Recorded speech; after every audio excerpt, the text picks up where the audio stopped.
చాలా ఐక్యతతో తెలంగాణ రాష్ట్ర joint action committee employees association ఆధ్వర్యంలో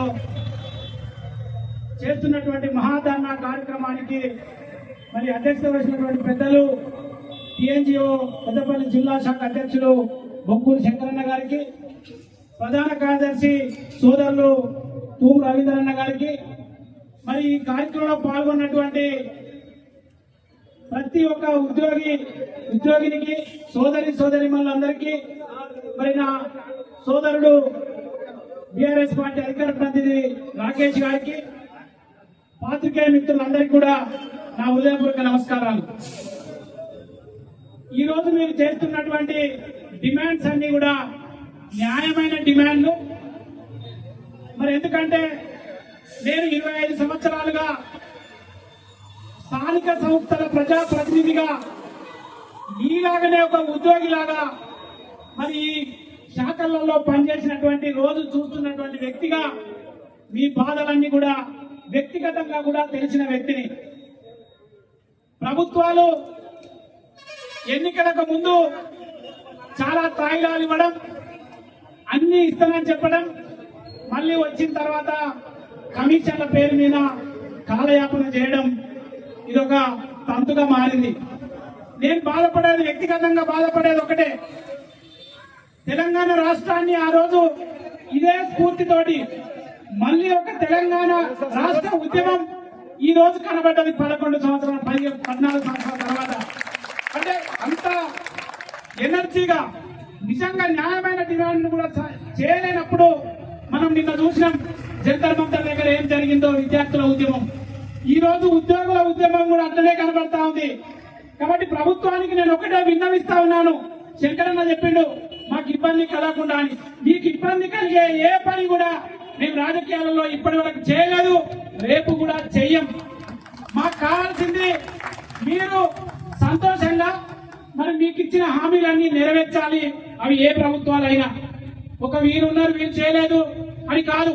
కానీ ఆ రోజు ఏ మాట కా మాట కొన్ని విషయాలు చెప్పుకోక తప్పదు. మరి తెలంగాణ రాష్ట్రం వచ్చిన వెంటనే ఆ రోజు మీరు అడిగినటువంటి 43% పిఆర్సీని ఇచ్చి మిమ్మల్ని అందరినీ మీరు చెప్పిన దాన్నే చేసినటువంటి ప్రభుత్వం ఆ రోజు ఉన్నటువంటి టీఆర్ఎస్ ప్రభుత్వం కేసీఆర్ గారు. ఆ తర్వాత కూడా మీతో చర్చించి 35% పిఆర్సీని కానీ దాదాపుగా 80% ఉద్యోగస్తులను కుటుంబ సభ్యులుగా భావించి 10 సంవత్సరాలు ఉన్నాం. కానీ సరే, ప్రజాభిప్రాయం ఎవరు కూడా మనం అతీతులం కావు. కానీ ఒక్క విషయాన్ని ఇలా స్పష్టంగా చెప్తా ఉన్నాను, 6 డిఏలు బాకీ ఉన్న తర్వాత ఏ ఉద్యోగి అయినా పని చేస్తాడా ఒకసారి ఆలోచించాలి. 3 సంవత్సరాల సంది పిఆర్సీ ఇవ్వకపోతే ఈ రోజు నిత్యావసర వస్తువుల ధరలు ఆకాశాన్ని అంటుతున్నాయి. ఒక కేజీ బియ్యం కొనాలంటే 60 నుంచి 70 రూపాయలు అయితే ఉంది. మరి 3 సంవత్సరాల కింద ఉన్నటువంటి 35 రూపాయల బియ్యం ఈ రోజు 60 రూపాయలు అయింది. కానీ ప్రభుత్వానికి ఇవన్నీ తెలివాయా అంటే వాస్తవంగా కూడా తెలుసు.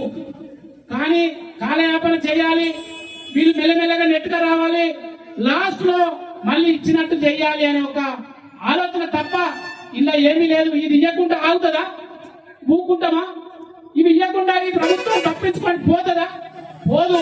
కానీ కాలయాపన చేస్తే కొన్ని డబ్బులు 3 ఏళ్ల దాకా మీకు డిఏ ఇవ్వకుండా, మీ పిఆర్సీ 3 సంవత్సరాల సంది ఇవ్వకుండా, మీ హెల్త్ కార్డు మీకు ఏదైతే ఆరోగ్యంగా ఎవరైనా ఇబ్బంది ఉంటే ఉద్యోగస్తులకే ఇవ్వగలిగే ఎంత బాధేస్తా ఉందంటే, నిత్యం రోజుకు 14 నుంచి 16 గంటలు పనిచేసుకునే ప్రభుత్వం వాళ్ళ ఆరోగ్యం మీద కూడా శ్రద్ధ లేదంటే మనకు వాళ్ళకి ఎక్కడ పొంతన లేదు, మనం ఒక కుటుంబం లాగా చూడట్లేదు అనే విషయాన్ని ఈ సందర్భంగా గుర్తు చేస్తూ ఒకటే ఒక మాట ఇస్తున్నాం. మీరు 2 నిమిషాలు అన్నారు కాబట్టి, మీరు ఏ పోరాటాన్ని అయితే చేస్తారో దానిలో మీ కుటుంబ సభ్యుడు వలె మీ వెన్నంటుండి మీ పోరాటంలో ముందుంటాం.